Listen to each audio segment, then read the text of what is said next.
Hola oyentes de Radio Sefarad, cuando estamos en las vísperas de la fiesta de Sukkot, pues comunicamos nuevamente con Israel para saber la última hora y esto va a tener que ser una comunicación que sirva para muchos días porque hasta el próximo lunes por la tarde no volveremos a comunicarnos y hacer un programa de esta actualidad.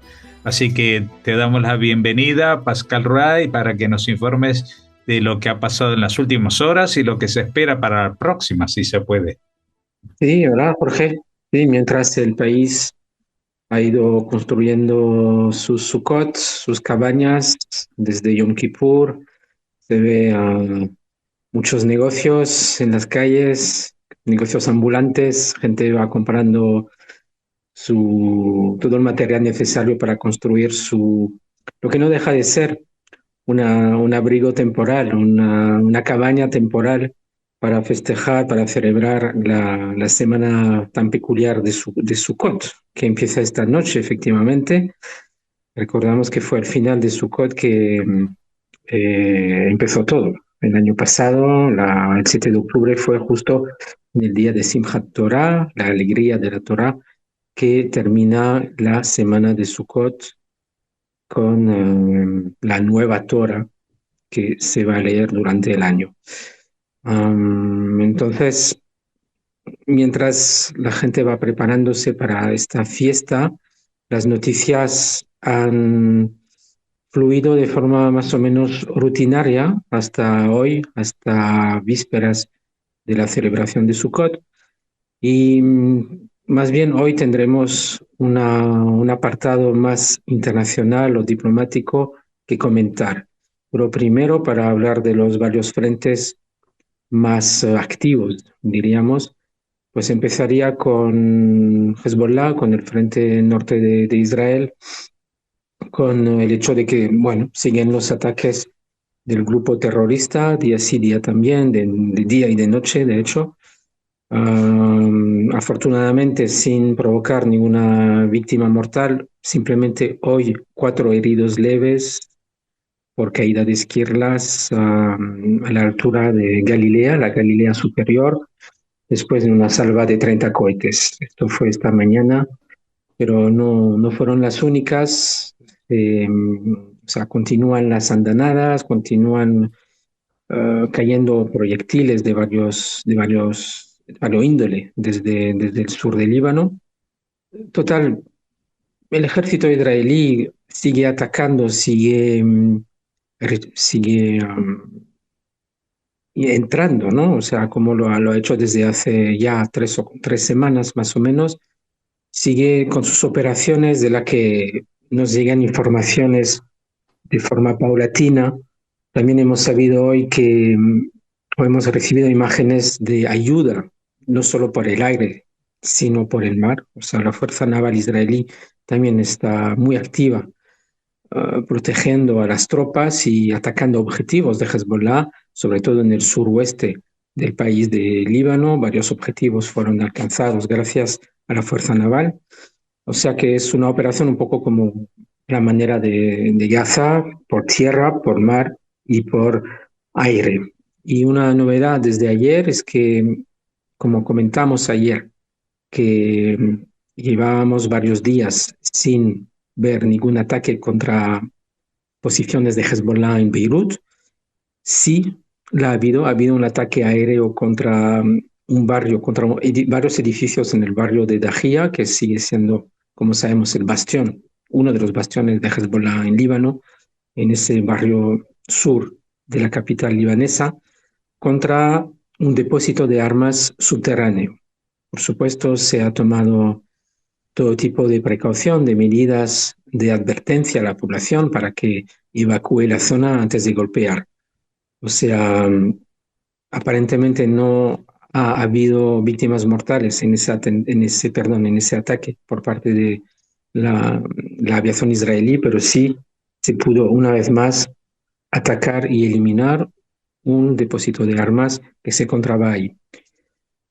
El objetivo, para terminar con ese, esta sección sobre Hezbollah, el objetivo sigue siendo lo mismo, sigue siendo la creación de una zona tampón, una zona que permita a Israel tener una distancia segura para que la población del país pueda volver a su casa, que es el objetivo prioritario de Israel, cosa que, o sea, yo digo siempre que Israel hace el trabajo que la FINUL no consiguió hacer en 18 años, o sea, la fuerza dicha o llamada de interposición, creo que es la palabra. Sí, la fuerza de interposición de las Naciones Unidas en el sur del Líbano no consiguió hacer ese trabajo porque, según la resolución 1701 de 2006, solo en esa zona, al sur del río Litani del Líbano, podía tener presencia la FINUL, o sea, los 10.000 soldados de la FINUL y el ejército libanés. Tal no ha sido el caso y por eso Israel sigue haciendo el trabajo que nadie ha querido hacer. O sea, las Naciones Unidas son el reflejo de los países del mundo y nadie ha levantado un dedo para precisamente cazar e impedir a Hezbollah de encontrarse en esta región del sur del Líbano y no acumular armas, explosivos que de alguna forma iban usando de vez en cuando y que han usado y siguen usando de forma repetida desde el 8 de octubre. Ujú. Eso respecto a la frontera norte con Líbano.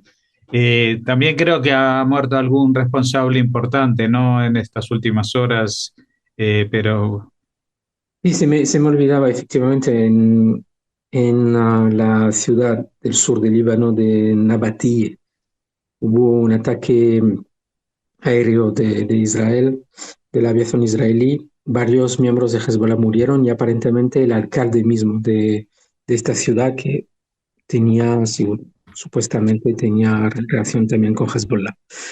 Esto es uno de los fallecidos en ese ataque, unas eliminaciones selectivas que sigue realizando Israel.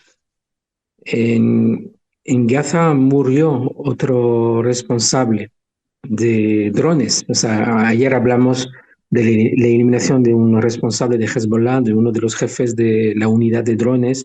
También ha sido el caso en el norte de Gaza, Mahmoud al-Malhour, que resultó fallecido después de un ataque aéreo contra, contra esa célula terrorista donde se encontraba él. Y eso nos lleva entonces a Gaza, donde ha habido una sirena hace una hora. Estaba leyendo la noticia. Unas sirenas activadas hace hora y media exactamente, pero sin causar ninguna víctima ni ningún daño. Ha sido interceptado aparentemente. Y parándonos en Gaza, ¿te acuerdas que comentamos la cuestión de la ayuda humanitaria ahora que está operando de forma más activa el ejército israelí para neutralizar intentos de rearmamento por parte de Hamas? La cuestión de la ayuda humanitaria sí, se está tomando muy en serio por parte de Estados Unidos y en consecuencia por parte de Israel, porque de forma no oficial, pero que al final se filtró la información desde el ministro de Defensa, Lloyd Austin, de Estados Unidos, y el Departamento de Estado, Blinken, sí que mandaron una advertencia a Israel como que se tenía que mejorar la situación humanitaria en el norte, si no, so pena de suspensión de entrega, suspensión de suministro de armas al cabo de un mes. Así que hoy ha anunciado COGAT, que es el organismo de las autoridades israelíes en los territorios, de administración de los territorios.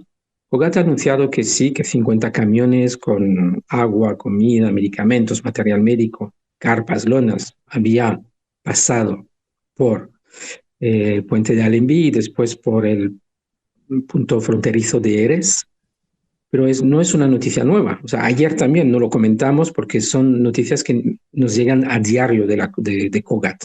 Unos días más, otros días menos, pero camiones pasan y pasan y pasan, que es más un problema de cómo se administra, cómo se suministra, cómo se distribuye a la gente que lo necesita en la Franja de Gaza. Y en este sentido, um, Israel tiene o sea, tiene menos capacidad para llegar a ese objetivo, porque la ayuda luego está entregada a organizaciones, o sea, ONGs, a agencias de las Naciones Unidas, pero lo importante es que llegue esa ayuda. Y desde el minuto uno, esa ayuda siempre ha llegado.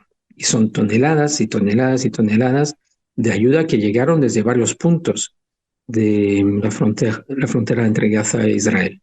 O sea que en este sentido Israel siempre ha hecho lo suyo, siempre ha cumplido con su deber. Lo que pasó después con la entrega de la ayuda siempre ha sido una cuestión polémica, pero que no tiene nada que ver con Israel, desde luego. Bueno, Hezbollah, Hamas, también ahora en vísperas de fiesta, estamos viendo en la ciudad antigua, o sea, en el barrio viejo de Jerusalén, más tropas del ejército, más policías, porque como suele ser, hay mucho movimiento pues de judíos, por ejemplo, que van al Muro de los Lamentos, y en este sentido siempre se temen ataques contra ellos, pero no solo el despliegue está siendo importante en Jerusalén, sino también en varios puntos de Cisjordania, por supuesto. Los puntos más problemáticos están en el norte de Judea y Samaria, más tropas, más policía, y esto va a ser una constante hasta el final de Sukkot, donde sí seguirán las redadas antiterroristas. Y ayer anunciaron tanto el ejército israelí como la policía y Shin Bet, el órgano de inteligencia interno de Israel, anunciaron que consiguieron frustrar dos atentados, arrestando a un sospechoso armado cerca del asentamiento de Reihan, y también en Jenin neutralizaron a un sospechoso a punto de cometer atentados. O sea que a menudo no nos damos cuenta aquí, los que vivimos más al oeste, que todas las operaciones antiterroristas tienen sus frutos. A veces, desgraciadamente, hay, o sea, no se puede llegar a todos los puntos sospechosos o a las personas sospechosas, pero que sí, esas operaciones antiterroristas siempre tienen resultados. Aquí tenemos dos ejemplos y por eso siguen como muy importantes, muy activas las redadas contraterroristas en varios puntos de Cisjordania. Pero esperamos que la celebración se desarrollará en paz. Y más o menos es lo que tenía que decir sobre los puntos más candentes, sobre los frentes más activos últimamente. Terminaría hablando de un rifirrafe diplomático, como lo llamaría yo, entre Francia e Israel. Esto ha ido a más. Yo sinceramente creo que en Francia tiene difícil aceptar que su influencia en la región está casi nula.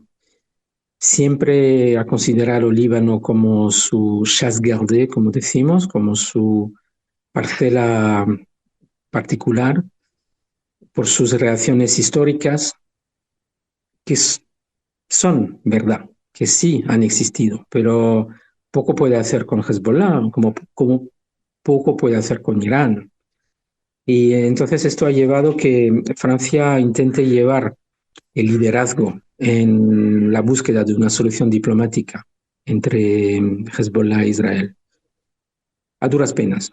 Recordamos que hace unas 3 semanas en Nueva York intentaron conseguir con Joe Biden una solución de 21 días, una tregua de 21 días para conseguir una solución diplomática al cabo de ese plazo. sabemos que esto nunca funciona. Es decir, como lo dije en su momento, 21 días para buscar una solución diplomática que no se consiguió en un año, pocas posibilidades tiene. Israel está muy al loro, Israel está muy, tiene mucho recelo respecto de tales decisiones que al final serían, se equipararían a una cortina de humo. Yo creo que Macron en ese momento quedó muy, muy mal, o sea, lo vivió como una humillación. De ahí su declaración hace unos días de llamar al mundo para que deje de entregar armas a Israel. Cuando Francia exporta muy poco. Quiero haber leído que exporta unos elementos para la cúpula de hierro y poco más, nada más. Israel, a cambio, exporta mucho. Exporta mucho para su sistema de defensa, para el Ministerio de Defensa de Francia, que compra mucho a Israel elementos de precisión, elementos de alta tecnología que sirve para su ejército. Así están las cosas. También España también llamará al boicot de entrega de armas para Israel, pero creo que se beneficia más de las exportaciones de armas de Israel que al revés. Pero así están las cosas a nivel diplomático. Entonces ayer, después de un consejo de ministros habitual, dijo, y lo digo después porque es al margen de ese consejo de ministros, hizo una declaración que realmente no cayó al vacío, o sea, fue repetida y está siendo masacrado en las redes sociales. Son declaraciones bastante graves. Dijo, el señor Netanyahu no debe olvidar que Israel fue creada por una decisión de la ONU. Mm. Entonces, no es el momento de desobedecer a las propias decisiones de la ONU. O sea, esa fue su declaración. Es una referencia sutil a que, bueno, Israel fue creada un poco como una limosna, como, o sea, un poco así, sin, con el beneplácito de la comunidad internacional, cuando eso no fue el caso. Es No, un error, es un error histórico lo que ha dicho. sí, porque Porque, aparte, cuando las Naciones Unidas admitieron a Israel, ya se había acabado la guerra de la independencia. Y en esa guerra de la independencia murieron muchos, decenas de miles y yo no sé si más de 100.000 personas para lograr que Israel fuera independiente. Y durante ese año y pico que duró esa guerra, pues la mayoría de los países no vendieron armas a Israel. Se tuvieron que comprar en el mercado negro, se tuvieron que comprar armas que habían sido fabricadas para los nazis en Checoslovaquia, con alguna prebenda al régimen soviético en compensación, etcétera, etcétera. Es decir, ahora que no saquen músculo de que ellos han creado Israel, ni que la independencia de Israel dependió o está vinculada a la Segunda Guerra Mundial y al nazismo, porque eso no es verdad. El movimiento sionista empezó a funcionar a toda máquina a principios del siglo XIX con los pogromos en Rusia y después con escándalos como en la propia Francia con el asunto Dreyfus a finales del siglo XIX, etcétera, etcétera. El antisemitismo no lo inventaron los nazis, evidentemente, y no todo empieza y acaba en los nazis. Francia era uno de los países más antisemitas del mundo.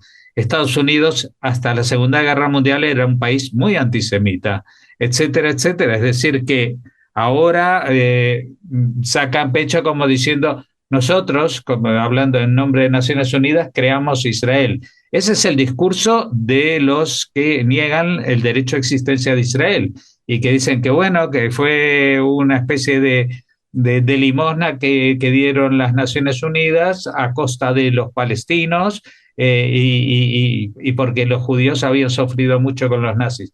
Y no es verdad. Y esto hay que recalcarlo y demostrarlo, porque vamos a ver, esto no es verdad desde ningún aspecto. Las votaciones para la creación del Estado de Israel no fueron nada sencillas. Hubo muchos países que votaron en contra, incluso cuando todavía no había este tipo de Naciones Unidas, que ahora tiene a casi 200 países, muchos de ellos que rinden pleitesía a determinados bloques e intereses. En aquella época la cosa se limitaba al bloque prosoviético y al resto del mundo, ¿no? Porque tampoco había un bloque muy determinado en Occidente y por eso Francia también hay que recordar que lideró una cosa que se llamó el tercer mundo. Hoy en día nos acordamos del tercer mundo y pensamos en los países pobres, en África, pero esto fue un invento de Gaulle, un político de derecha francés, para decir, nosotros somos los franceses, no nos dejen fuera. O sea, como diciendo, no es solamente cuestión de rusos y americanos. Los franceses siempre somos un gran país y todavía sueñan con que son Napoleón, es decir, que tienen sueños de grandeza que no se han cumplido por lo menos durante todo el siglo XX, desde que perdieron o que durante la Segunda Guerra Mundial fueron humillados, incluso crearon un país vasallo de los nazis.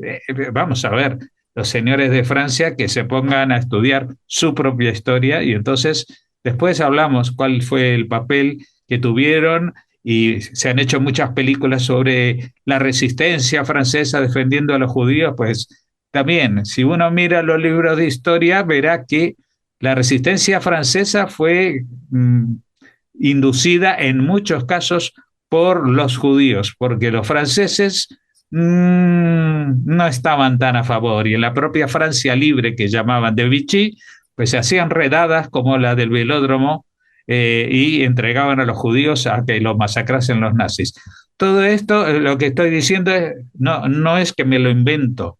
Esto está en los libros de historia y los que tienen mucha edad igual lo recuerden, aunque ya a estas alturas tendrían que tener como 100 años para hacerlo. Pero lo que digo es que lo que no se puede hacer es reescribir la historia según los intereses políticos internos, porque esto que ha dicho el presidente francés lo ha dicho para calmar las aguas dentro de la propia Francia, entre los grupos de extrema izquierda que están unidos a los grupos yihadistas y a la mayoría de inmigrantes, que son 5 millones de inmigrantes musulmanes, y a los que evidentemente tienen un peso en las urnas muy importante. Esos guiños lo único que hacen es desacreditar al presidente Macron. Yo creo que en la historia a largo plazo va a quedar, mmm, se va a recordar más esta metida de pata de Macron que muchas de las otras cosas buenas que pueda haber hecho.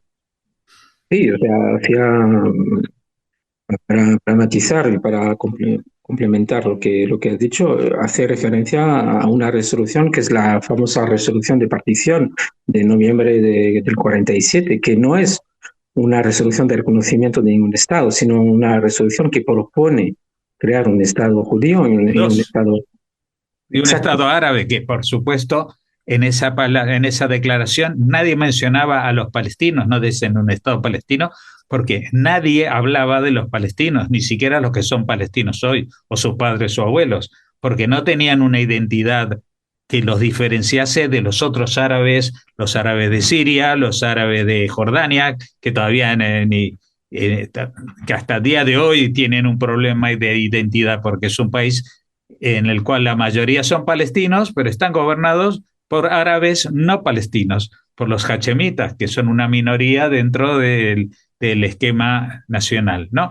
Es decir, aquí hay muchas cosas que están aflorando y en estos momentos de tensión que se vive en Europa, porque hay muchas manifestaciones de apoyo a los grupos terroristas, porque otra vez sacan las banderas de Palestina, pero en realidad, como siempre recalco, cuando hay muertos de Hamas o muertos de Hezbollah, no llevan la bandera palestina, llevan las banderas de Hamas o las banderas de Hezbollah, que son banderas verdes con inscripciones del Corán, que son grupos que no reivindican la creación de dos estados y la resolución esta del noviembre del 47 que mencionabas, sino que lo que quieren es la aniquilación de un estado judío y, si es posible, también de sus habitantes judíos. Exacto. Sí, o sea, la declaración de Macron es un error histórico que raya en revisionismo y es también un error legal, o sea, un error jurídico, porque precisamente por desgracia del pueblo árabe que tenía que ser creado, los países árabes no reconocieron esa resolución y atacaron a la entidad, a Eretz Israel, que estaba a punto de declararse como independiente, la atacaron y no asumieron la resolución precisamente para no fijar fronteras, para que había fijado de alguna forma las Naciones Unidas. Y eso ha perseguido a los palestinos hasta hoy, porque ¿cuáles son las condiciones para conseguir un Estado? ¿Por qué, por ejemplo, Cataluña no es un Estado? Porque son tres condiciones: un territorio, un pueblo y un reconocimiento internacional suficiente. Por eso Cataluña tiene territorio, tiene pueblo, pero no tiene reconocimiento, nunca lo tendrá. Por eso nunca será un Estado, por lo menos mientras nosotros estemos vivos. Pasa con otras entidades, es el problema de otros territorios en el mundo. En el caso de Palestina, tiene su pueblo, tiene reconocimiento de muchos países, pero no tiene fronteras. Las fronteras se tienen que erigir, se tienen que decidir a través de negociaciones que ellos nunca han llevado a cabo hasta su fin. O sea, nunca han aceptado los términos de una negociación hasta el final. Bueno, error histórico, error jurídico. Y esto es lo que le ha recordado Netanyahu en una conversación telefónica que tuvo lugar poco después. O sea, le ha recordado Netanyahu que no es ninguna resolución de la ONU que ha establecido el Estado de Israel, sino la victoria que llevó a la guerra, la victoria en la guerra de independencia con la sangre de heroicos combatientes, muchos supervivientes del Holocausto, que fueron también víctimas del régimen de Vichy. Claro, que fue colaboracionista de los nazis, nunca hay que olvidarlo, es la historia de Francia. O sea, aquí, desde el 7 de octubre, tenemos esa cuestión de la claridad moral y muchos se han desviado de esa claridad moral. Y una vez más, por cuestiones internas, de politiqueo interno, lo vemos en España, lo vemos en Francia, existen líderes que caen, que pierden esa brújula, que pierden esa claridad moral y sobre todo que ya no se apoyan en los hechos. Eso es lo grave, porque van según cómo va el viento en su propio país, y esto es una derrota también de nuestras democracias. Sí, y seguramente también esto debilita el concepto que había de Occidente, es decir, de naciones que, basándose en un sistemas democráticos, etcétera, pues tenían una posición moral, como tú señalas, mejor establecida que aquellos que están sometidos a regímenes dictatoriales o pseudodemocracias, etcétera, etcétera. Bueno, nos tocará vivir bastante más cosas. Vamos a ver cómo aguantamos estos 5 días hasta el lunes por la tarde en que volvamos a comunicar. Lo digo no a nivel personal nuestro, sino a nivel de la situación que se está viviendo en Oriente Medio, que no solamente es explosiva, sino que hay gente que todavía tiene guardados muchos bidones de pólvora para añadir a ese fuego, ¿no? Incluso gente tan pacifista como el presidente de Francia. Pues muchas gracias por habernos atendido, Pascal. Hag Sameach, que sea una feliz fiesta de Sukkot y que no quede empañada por el recuerdo terrible de aquel final del Sukkot del año pasado. Hasta la próxima.